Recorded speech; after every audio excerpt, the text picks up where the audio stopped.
This is Thinking Out Loud with Dr. Joe Courier. Episode 6, On My Way, Convert PTSD into PTM.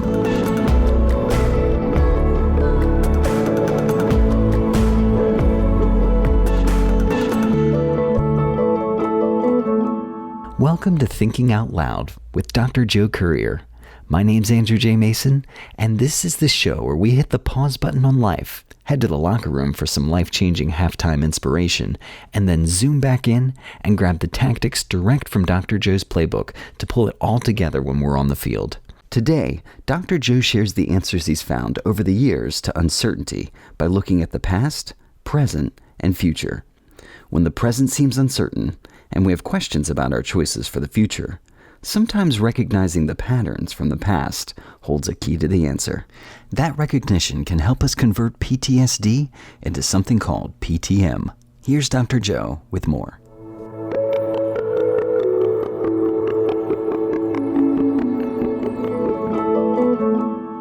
I was thinking the other day of a conversation that I had with Andy Hilger. We were talking about the dilemma that he faces with his Allegis partners.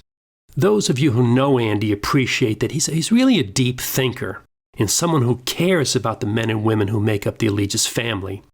He helps drive the culture when he guides people in business as well as in the relationships they have within business. The concern that he's struggling with, and he asked me to consider, is the word uncertainty. He keeps getting questions around, when will this crisis pass? When we'll be able to go back to work?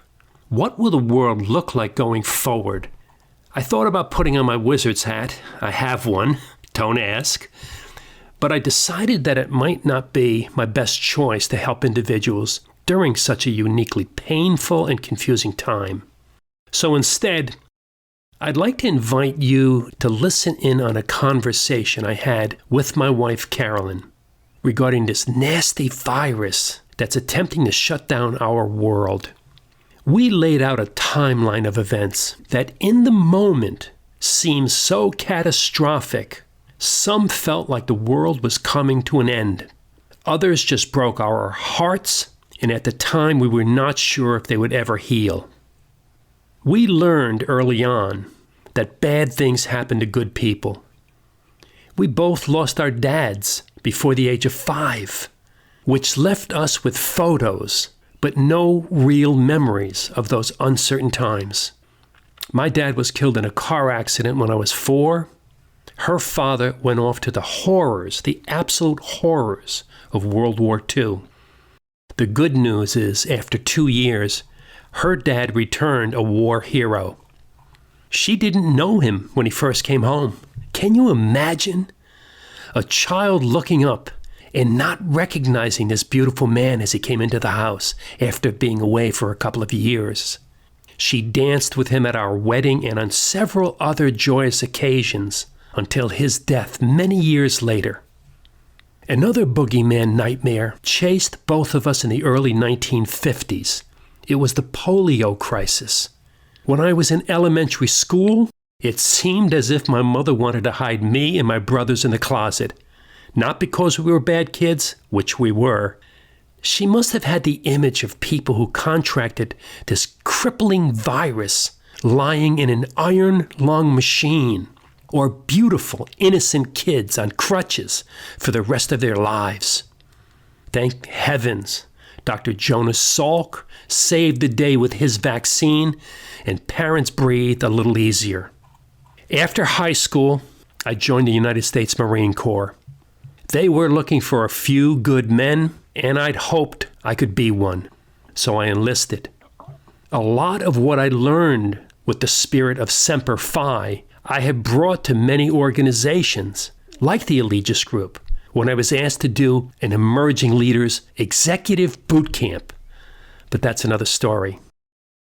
I saw the world first through the eyes of a Lance Corporal, and later, after having graduated from Quantico as a platoon leader, a second lieutenant.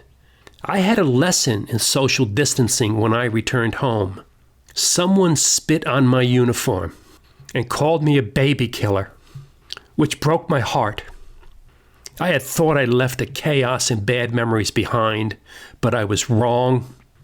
Back home, people were choosing up sides depending on the length of their hair and political point of view. The chaos of Vietnam spilled over into racial divisions. Things turned violent, including the assassination of heroes, real heroes, like Dr. Martin Luther King Jr., President John F. Kennedy, and his brother Robert. Carolyn and I were raising a family as the years went on. We were working hard to build a future. There were more expected life ups and downs, but frankly, life was good. And as my partner, Dr. Les Frankfurt, had taught me, we kept the main thing. Family first. In 2001, I asked Carolyn to come to New York City to celebrate our anniversary. We were married on September 10th, 1966. I was doing a workshop the next day for an old friend and would be staying in a grand hotel in the shadows of the Twin Towers. Broadway is closed on Mondays. That was the 10th. So I had tickets for the next night, Tuesday. And as you might have guessed, we missed the show that evening. At the time, the catastrophic trauma of 9/11 seemed like nothing ever could possibly top this crisis. As all hell broke loose, we were among the lucky to escape the total mayhem. The memories have stayed with us, but so has the hope and dreams and blessings we've also picked up on our way with each and every event, good and bad. Just when we thought we've seen it all and believed we were home free, 3 years ago I was hit with major bouts of cancer. The last one took my bladder and left me with a bag. It hit me very hard, and there were times that I just didn't know if I could fight my way back. But with the help of my dear wife and so much love around me, I did. And just when I thought I was beginning to believe I had won that battle and was moving on, along comes this nasty virus. Oh well. 2 words in my mind and in my heart. Oh well. It's certainly been an interesting journey, and thank heaven it's not over. My family is now on the front lines of this coronavirus. My son, like his grandfather, has gone off to war. As an ER physician, each day he puts on his combat gear and he heads in like other courageous first responders to fight the good fight. I try to talk with him on his way to the hospital. I always end with a dad's request. Son, if you can, please send someone home for me.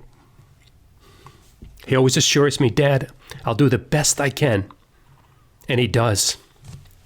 You and I have to keep doing the best we can together.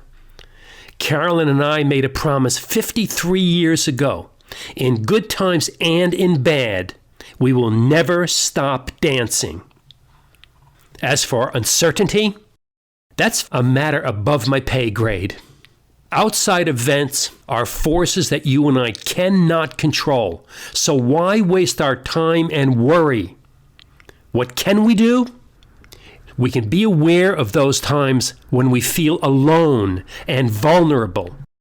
If and when we experience fear, don't hide it under a rock, as if it's a sign of weakness. It is not.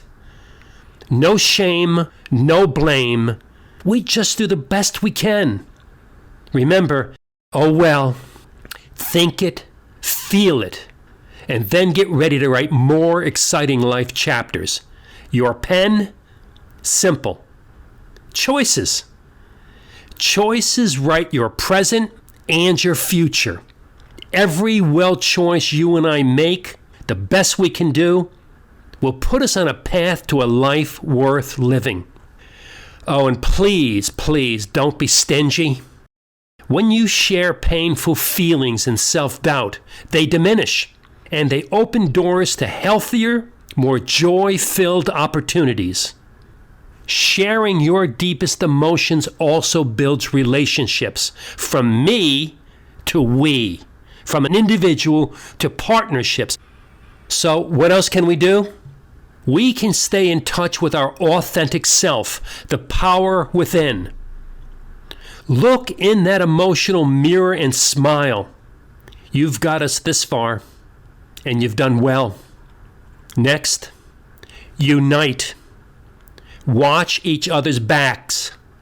We're in this fight together. Let someone know what you are feeling. Let them help you, as you will help them when they are in need. There are more challenges ahead. This nasty pandemic is just the latest troubling surprise along my way. I know that trauma creates PTSD. Post-traumatic stress disorder produces feelings of sadness and depression, interrupts sleep, pushes us to remain anxiously vigilant and on guard. But the key is to not let it distract us from the other side of the equation. PTSD also opens opportunities to PTM, post-traumatic momentum. Post-traumatic momentum. Every catastrophic marker event creates marker memory bounce. From how I was painfully impacted, notice past tense, I was, to how I am and we are, the power of one that grows from me to we, now and always. Lessons learned and a deep respect and appreciation for life itself. So let's listen and look. Music soothes the soul. It's always there. It's in the air. Laughter heals the mind and body. And love brings meaning to a life worth living. That being said, I'm ready to rock. I continue to learn, and I remain very, very optimistic, and I feel blessed. As the game of life continues, tag, you're it. I believe in you and your generation. I hope you'll create a miracle, because I know someone is waiting. Blessings on your way, and thank you.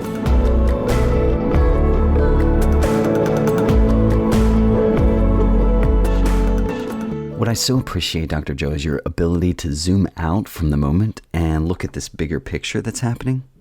I feel like there's a pattern recognition piece of this puzzle that you have. What are you seeing around you that you've seen before and that gives you hope about our current situation?